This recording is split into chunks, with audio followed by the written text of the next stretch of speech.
परंतु 18,000 में सबसे कठिन श्लोक भागवत का सबसे पहला श्लोक है। श्लोक मतलब बोलने में कठिन नहीं है, अर्थ बहुत कठिन है इसका। बड़े बड़े विद्वानों ने, टीकाकारों ने हजारों अर्थ किए हैं एक श्लोक के। आइए हम लोग भी इसको गुनगुनाते हुए प्रारंभ करें।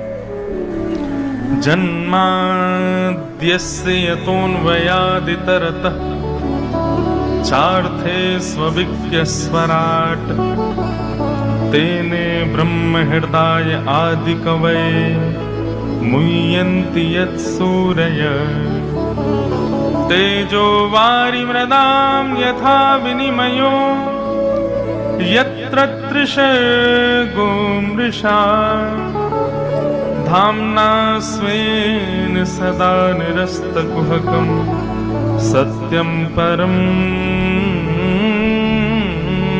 धीमहि। भागवत का पहला श्लोक है। जन्माद्यस्य यतोऽन्वयादितरतश्चार्थे स्वविज्ञस्वराट्। एक विद्वान ने इस श्लोक में पूरी कृष्ण कथा सुनाई है, एक ही श्लोक में पूरी कृष्ण कथा। कैसे? बोले जन्माद्यस्य यतोऽन्वयाद इतरतः, जो जन्म लेते ही अपने माता पिता को छोड़ करके अन्वयाद इतरतः गोकुल से, मथुरा से गोकुल चले गए। कैसे हैं वो परमात्मा? बोले चार्थे स्वविज्ञस्वराट्, अविज्ञ हैं, अनविज्ञ नहीं है, सब जानते हैं। पूतना रूप बदल करके आई लेकिन फिर भी पहचान गए कि राक्षसी है। मतलब हम कैसे भी भाव से जाएं, चाहे कितने भी भक्त बनने का प्रयास करें, ठाकुर जी सब जानते हैं भीतर से कैसे हैं हम। वे अविज्ञ हैं, अनविज्ञ नहीं है। तेने ब्रह्म हृदय आदि कवये, जिन्होंने आदि कवि ब्रह्मा को अपनी मधुर कृष्ण लीला से ज्ञान प्रदान किया। ब्रह्मा जी को एक बार मोह हो गया कि ये भगवान नहीं है, ये कोई बहलूपिया नाटक कर रहा है नीचे, तो भगवान के सब ग्वाल बालों का हरण करके चले गए ब्रह्मा जी। तो भगवान ने ऐसी लीला करी कि ब्रह्मा जी भी नतमस्तक हो गए।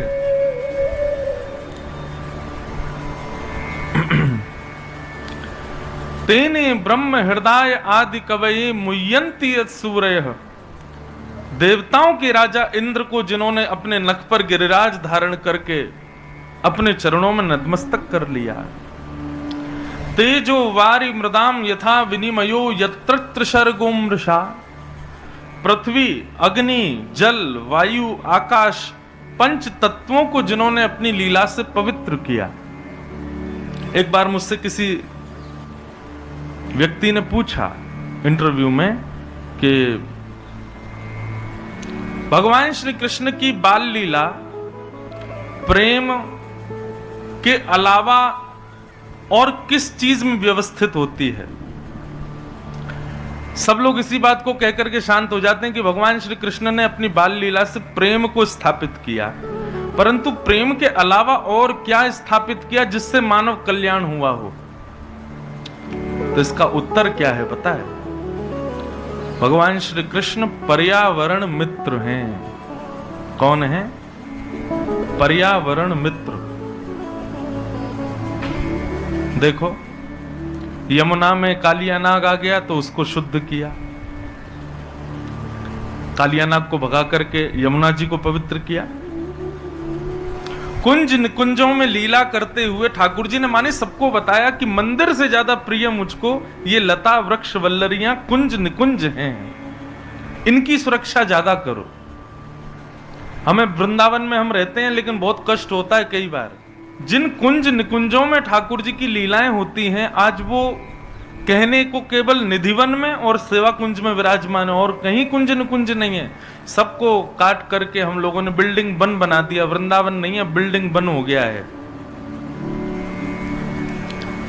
कभी कभी लगता है कि बिहारी जी का कभी मन कर आता हो कि मैं कुछ लीला करने जाऊं, तो बेचारे कहां जाएं? कुंज निकुंज कुछ है ही नहीं। ठाकुर जी ने जल का संवर्धन किया, ठाकुर जी ने वृक्ष वल्लरियों का संवर्धन किया। भगवान श्री कृष्ण ने मृद भक्षण किया, मिट्टी खा करके मिट्टी के महत्व को बढ़ाया।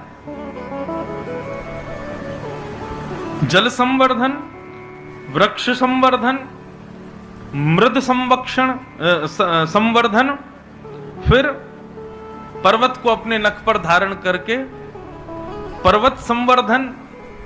संपूर्ण 11 वर्ष 56 दिन भगवान की लीला को यदि देखोगे तो उन्होंने केवल पर्यावरण की ही सुरक्षा की है।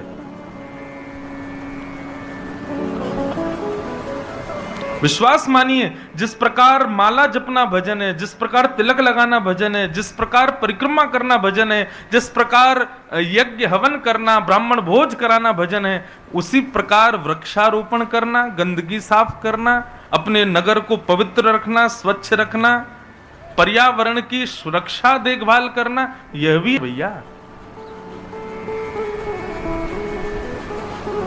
और यदि एक माला कम जप ली जाए लेकिन उतना समय थोड़ा पर्यावरण संवर्धन के लिए निकाल लिया जाए तो ठाकुर जी शायद ज्यादा प्रसन्न हो जाएंगे।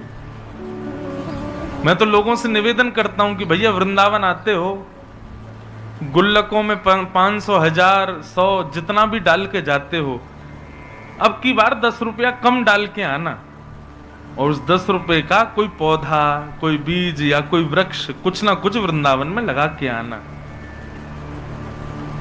ठाकुर जी को, बिहारी जी को उससे ज्यादा प्रसन्नता होगी कि आपने वृंदावन में पुनः वन बनाने का प्रकल्प लिया।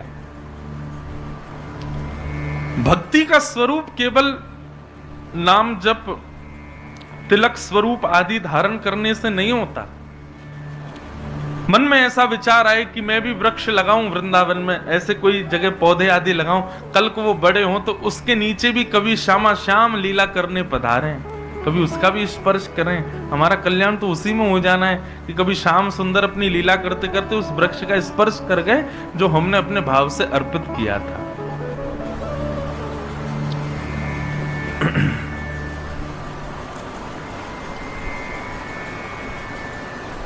पर्यावरण संवर्धन। भगवान श्री कृष्ण केवल प्रेम की चर्चा नहीं करते, केवल ज्ञान की वार्ता नहीं करते। ठाकुर जी से बड़ा कोई पर्यावरण का मित्र है ही नहीं। पर्यावरण का संरक्षण किया भगवान ने।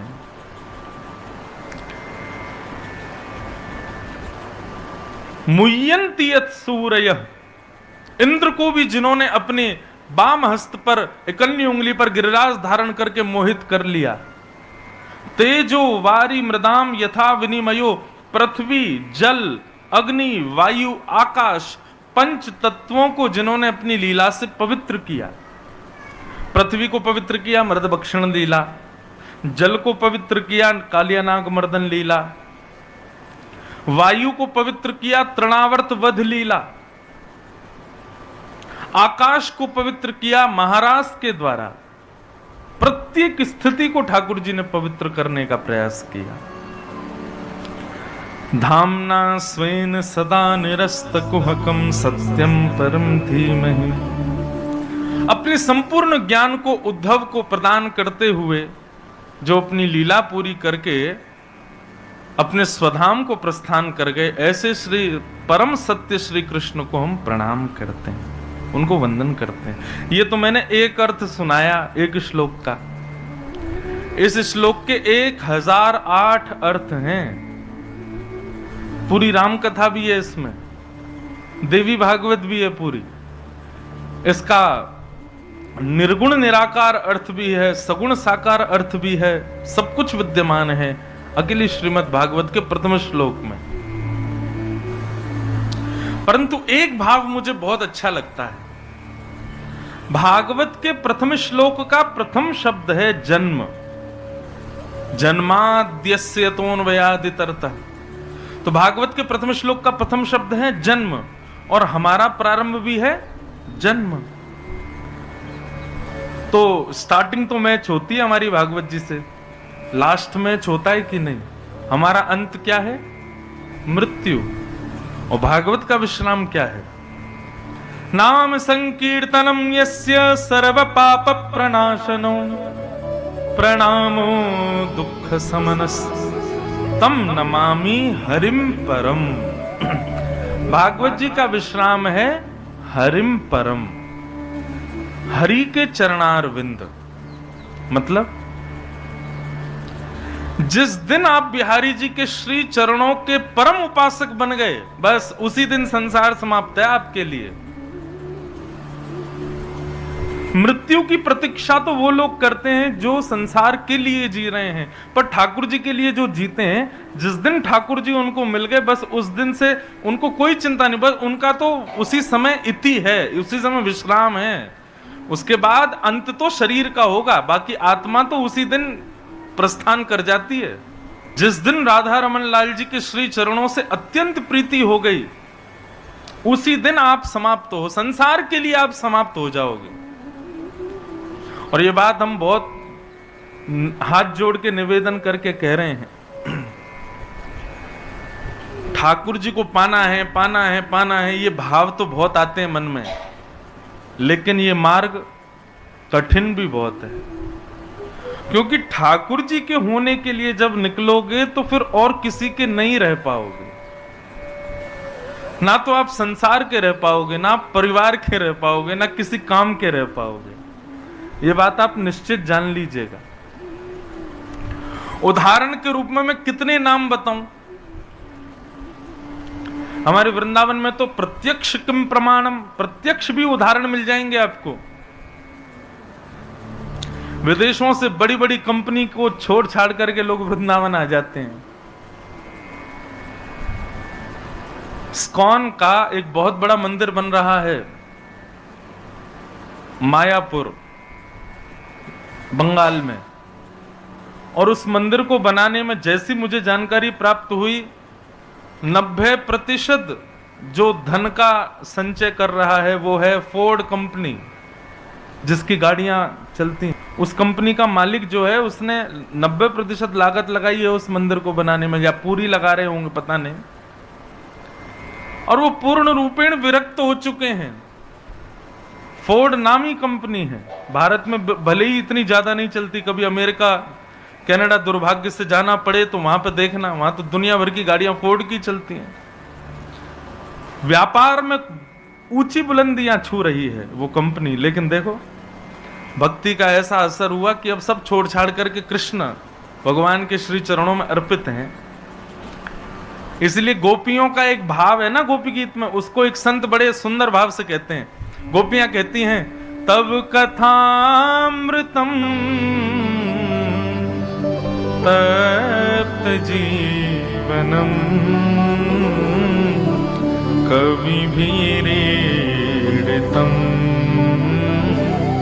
कल्मषापहम। जो लोग रेगुलर कथा सुनते हैं उनको ये पंक्ति जरूर याद होगी, क्योंकि गोपी गीत का सबसे सुंदर पद है ये। श्रवण मंगलम श्रीमदाततम भुवि गृह्णन्ति ते भूरिदा जना। इसका अर्थ क्या है? गोपियां कह रही हैं, नाथ तब कथामृतम तप्त जीवनम कवि विरीडितम कल्मषापहम श्रवण मंगलम श्रीमदाततम भुवि गृह्णन्ति ते भूरिदा जनाः। हे श्याम सुंदर, तुम्हारी कथा अमृत के समान है। जिनका जीवन संतप्त है संसार से, वो यदि तुम्हारी कथा का आस्वादन कर लेते हैं तो परम आनंदित हो जाते हैं, परम सुखी हो जाते हैं। सुनने में बड़ी अद्भुत लगती है तुम्हारी कथा। अरे भैया, हम तो कहेंगे इस संसार में सबसे बड़ा दानी यदि कोई है तो व्यास मंच पर बैठा हुआ वक्ता। भागवत के 18,000 श्लोकों में वक्ता की प्रशंसा केवल एक ही बार हुई है, और वो करिए गोपियों ने। बाकी सब जगह श्रोताओं की प्रशंसा, भक्तों की प्रशंसा, संतों की प्रशंसा, वैष्णवों की प्रशंसा। वक्ताओं की प्रशंसा केवल एक ही बार हुई है पूरी भागवत में, और वो गोपियों ने की है।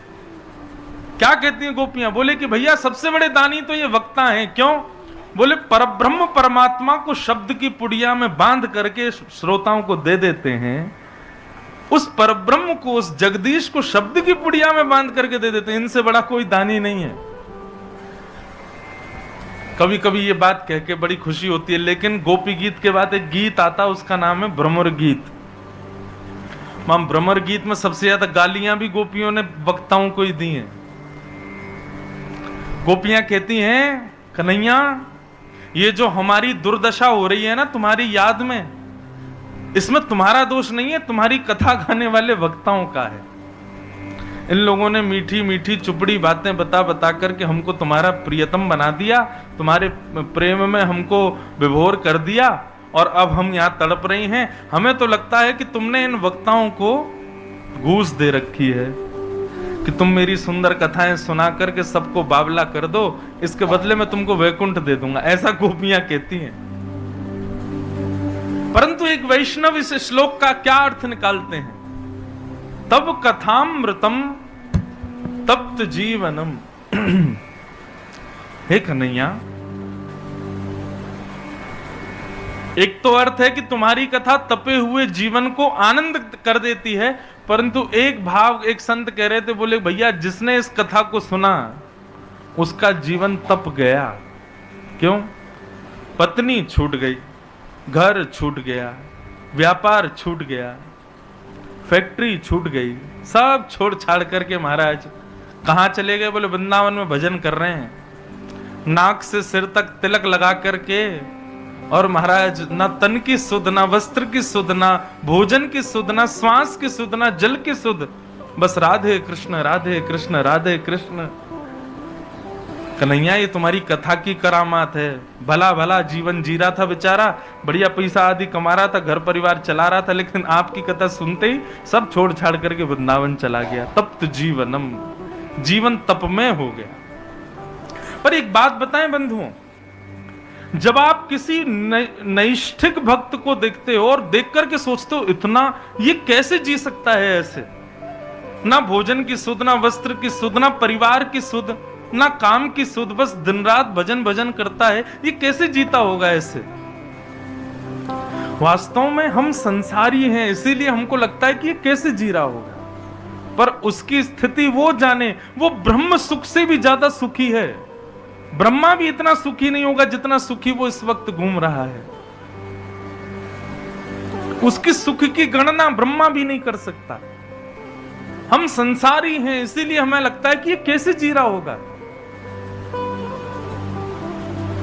भक्ति की रति, भक्ति की रीत ऐसी है। मीराबाई को सब समझाते थे, तेरे को क्या कमी है मीरा, राजकुल में जन्मी, राजकुल में ब्याह हो रहा है, सब तो संपत्ति सब छोड़ छाड़ के तू क्यों ये बार बार बैरागन बनी घूमी रहती है? पर भैया ये बात पक्की तरीके से मान लीजिए, आपके मेरे चाहने से हम भक्त नहीं बन सकते। ठाकुर जी हमसे प्रेम करते हैं तभी हम भक्त बन पाते हैं। मीराबाई चाह करके एक राजकुल में जन्म लेकर के सारे उपभोग हैं उनके पास, मीराबाई के पास कोई कमी नहीं है, फिर भी गिरधर नागर को क्यों बचती? क्योंकि गिरधर नागर उससे प्रेम करते हैं। कुछ ना होते हुए भगवान को प्रेम करना, इसमें लोग ये बात कह सकते हैं इस पर कुछ नहीं है बेचारे पे इसलिए भगवान का भजन करता है, लेकिन सब कुछ होते हुए भी भगवत प्रीति करना, तो भैया सीधी बात यही है, चाहे सब संपत्ति युक्त हो चाहे विपत्ति युक्त हो, कृष्ण प्रीति आपके वश की बात नहीं है, ये तो ठाकुर जी की कृपा है, आपकी बस की बात नहीं। कल हम आ गया देखो विषय, कल हम चर्चा कर रहे थे किनकी?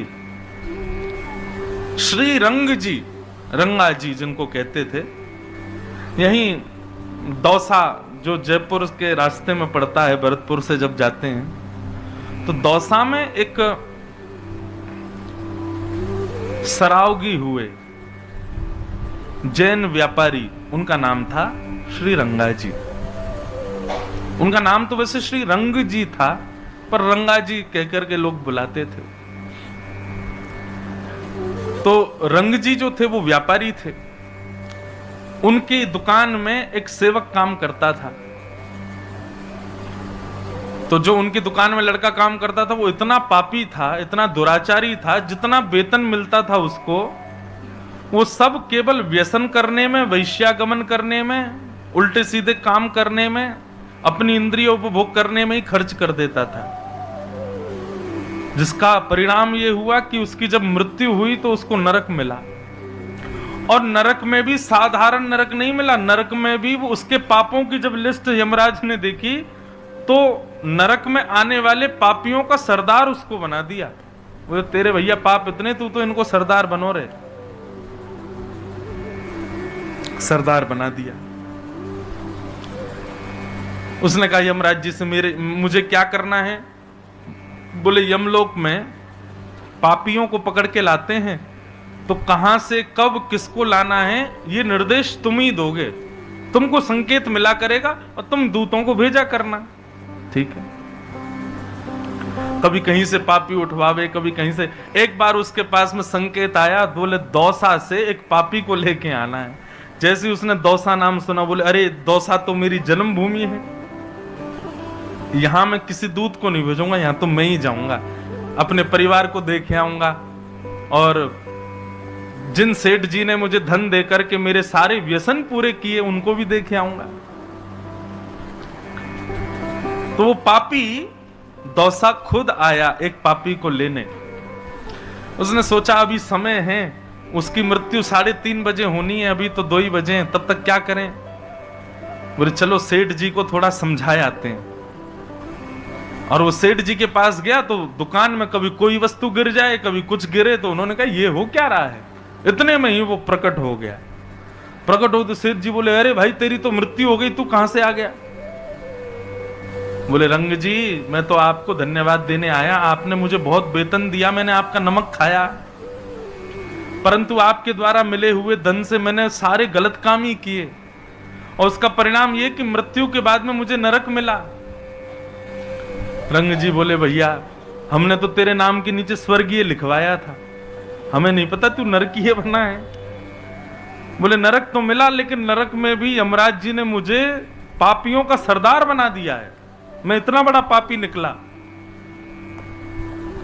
बोले भैया अच्छा, और बोले और कुछ नहीं, मैं तो बस आपको थोड़ा समझाने आया हूं। क्या समझाने आए हो? बोले मुझे सब पता है कि आप भी कभी कभी घपला करते हो अपने व्यापार में, आप भी कभी कभी जो है लोगों को मूर्ख बनाते हो। बोले हाँ भैया अब तुम तो जानते हो व्यापार में करना पड़ता। बोले नहीं, इतना सा भी पाप आपने यदि किया रंग जी, तो फिर सोच लेना आपको भी नरक आना पड़ेगा और वहां मेरे हाथ से ही सोटे खाने पड़ेंगे। और तब आप यदि कहोगे कि अरे तू तो मेरी दुकान का नौकर था, मुझे मत मारे, तो मैं सुनूंगा नहीं फिर आपकी, क्योंकि यहां आप बड़े थे मैं छोटा था, नरक में मैं बड़ा हूं, आपसे ज्यादा पापी हूं ना, आपका स्वामी रहूंगा। तो मैं तो केवल आपको समझाने आया हूं कि भैया नरक मत आना, बहुत गंदी जगह है और नरक से यदि बचना है तो सुधर जाइए। जब ये प्रसंग में पढ़ रहा था ना बंधुओं, तो मन में एक आनंद सा प्रकट हुआ कि मतलब मानो श्री रंग जी को बचाना था, इसलिए ठाकुर जी ने सारी लीला की। नहीं तो रंग जी वही घपले की तरह अपना पूरा व्यापार करते रहते और एक दिन खुद भी नरक चले जाते। लेकिन ठाकुर जी कभी कभी किसी किसी को सांकेतिक रूप से बचाते हैं, उसके बाद भी व्यक्ति नहीं बचता तो ये उसकी जिम्मेवारी है। परंतु बंधुओं देखो, सांकेतिक रूप से किसी किसी को नहीं, सबको बचाते हैं ठाकुर जी। भरतपुर में कुछ हो गया, आप सबको पता चला कि भाई ऐसा ऐसा हो गया, तो एक प्रकार से आप सब सावधान हो जाते हो, वाले हम सावधान रहें, हमको ऐसा नहीं करना है। जब किसी की मृत्यु होती है ना बंधुओं, तब हम सबको संकेत मिलता है।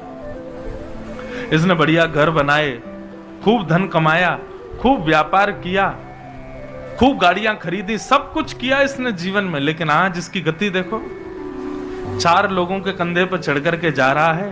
राम नाम सत्य है, गोविंद नाम सत्य है, कृष्ण नाम सत्य है। इसके लिए धन प्रायोरिटी था, इसके लिए घर परिवार सब कुछ प्रायोरिटी था, लेकिन आज इसके साथ कुछ भी नहीं जा रहा है, केवल राम का नाम बोलते हुए 10-15 लोग जा रहे हैं। उसी समय संकेत मिलता है, ये राम नाम सत्य है हम क्यों बोलते हैं? किसी की मरने पर, किसी की मृत्यु पर राम नाम सत्य क्यों बोला जाता है? बोलते तो सब हैं, लेकिन आज तक किसी ने पूछा नहीं कि क्यों बोलते हैं। जितने लोग जिंदे चल रहे हैं उनको सावधान किया जाता है, भैया धन सत्य है ना, परिवार सत्य है, बोले ना। पत्नी सत्य है, नहीं। बच्चे सत्य हैं, नहीं। सब कुछ था इसके पास, लेकिन देखो पीछे घूम करके कुछ भी साथ नहीं जा रहा है।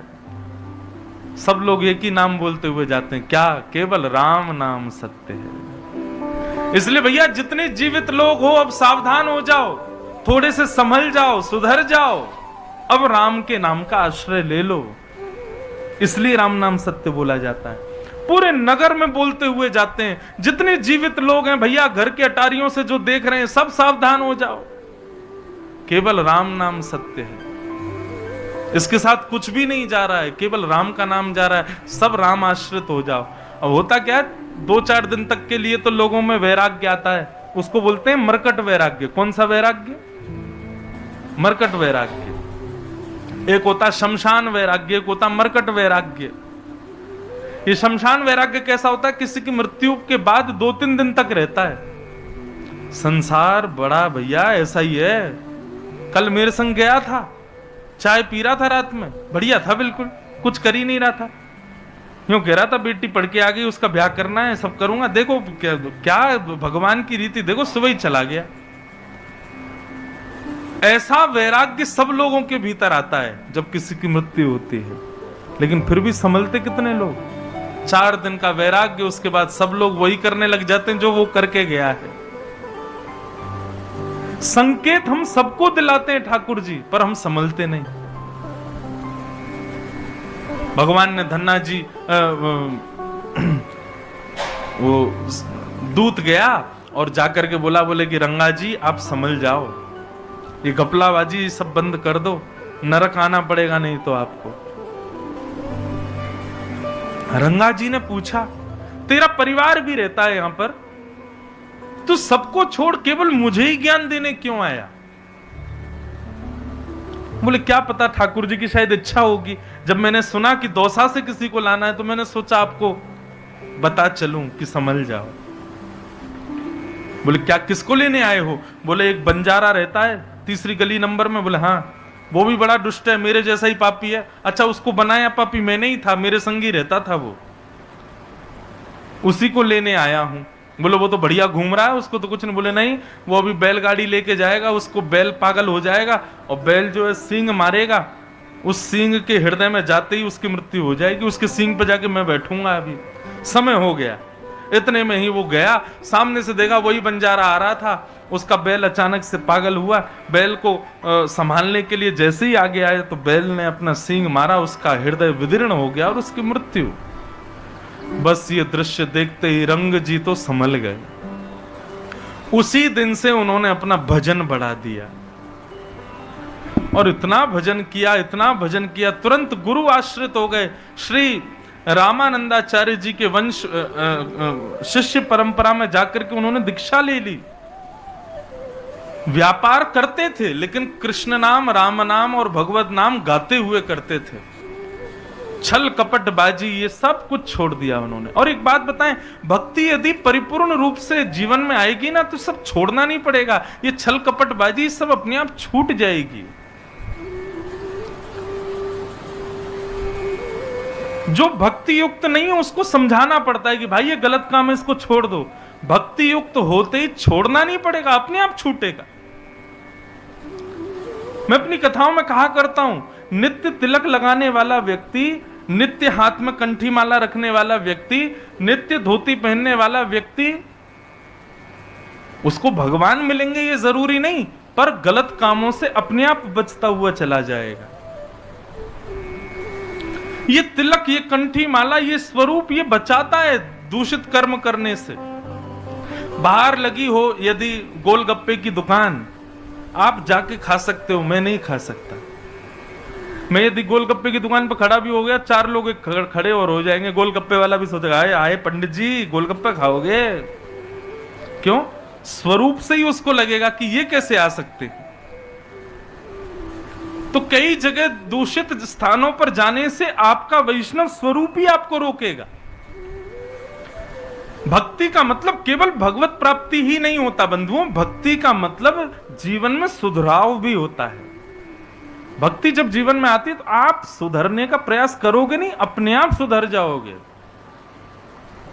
प्रयास तो मानव को करना पड़ता है, भक्त को नहीं करना पड़ता। तो रंग जी सुधर गए और इतना भजन किया महाराज उन्होंने।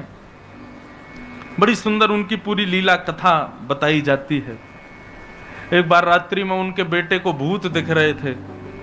उसने जाके पिताजी से कहा, पिताजी मैं जहां सोता हूं वहां रात्रि में भूत दिखाई देते हैं। तो रंग जी बोले, रुक जा, तेरी जगह मैं सोता हूं।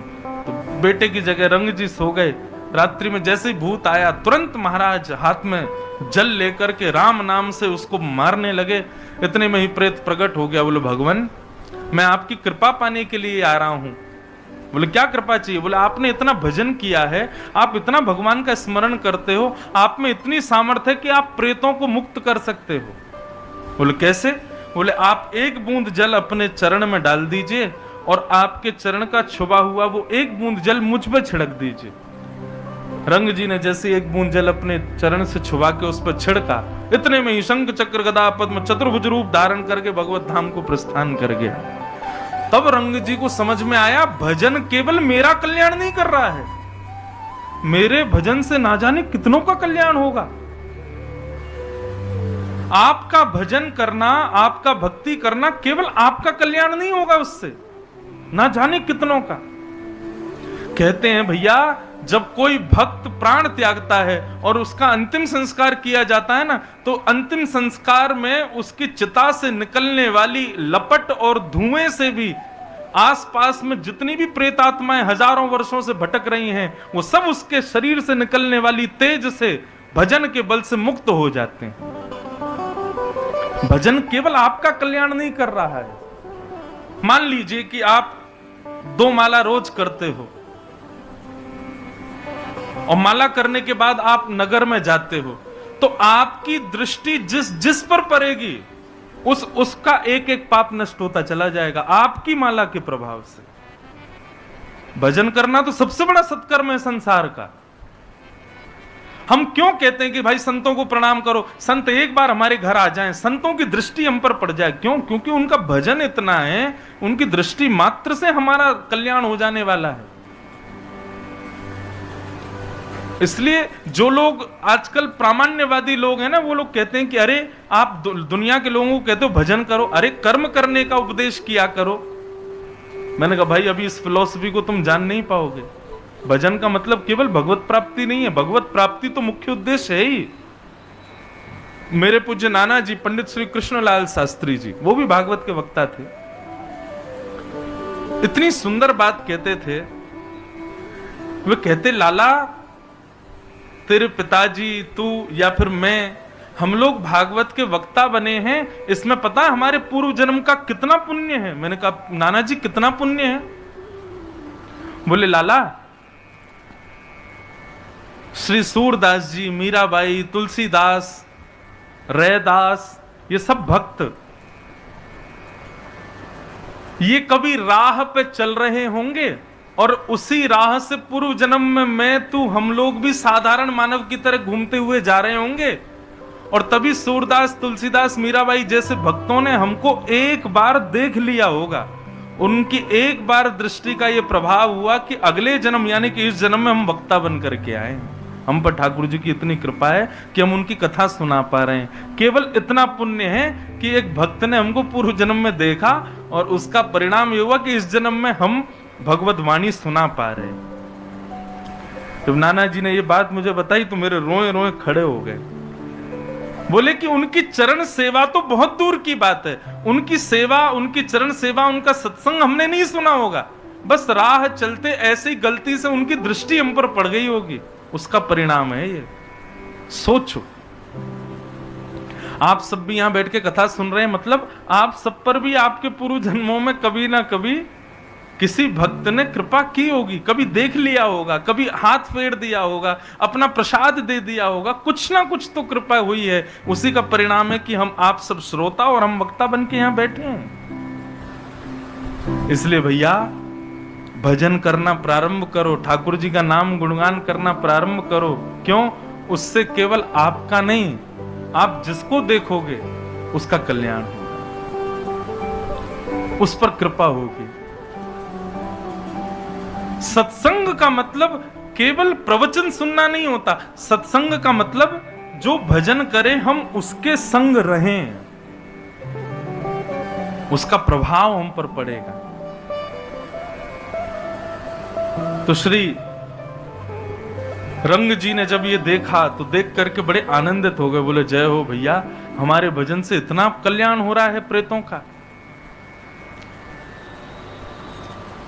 इस प्रकार रंग जी का चरित्र सुनाया गया। तो ये मैंने चरित्र क्यों सुनाया कि भैया दो तीन बातें इससे प्रमुख हैं। पहली बात, भगवान कई बार दूसरों के साथ ऐसी लीला करते हैं, हमको वो दिख जाती है, मानो ठाकुर जी हमको सावधान करना चाह रहे हैं। दूसरी बात ये समझ में आई कि जो भगवत भजन हमारे मन में प्रकट हुआ, ये हमारे आपके चाहने से नहीं हुआ है, ठाकुर जी के चाहने से हुआ। तीसरी बात ये समझ में आई कि भगवत भजन से केवल आत्म कल्याण नहीं होता। हम जिसको देखते हैं, हम तिलक लगा के घूमते हैं, हमारे तिलक वाले स्वरूप को जो देखता होगा उसके ऊपर कोई ना कोई कृपा तो होती होगी। ऐसा नहीं कि हम में कोई कृपा है। ये वैष्णव तिलक जो है ना, इसको देखने से उसके हृदय में क्षण भर के लिए भगवत भाव तो प्रकट होता होगा ना, उसी से कल्याण हो जाता होगा।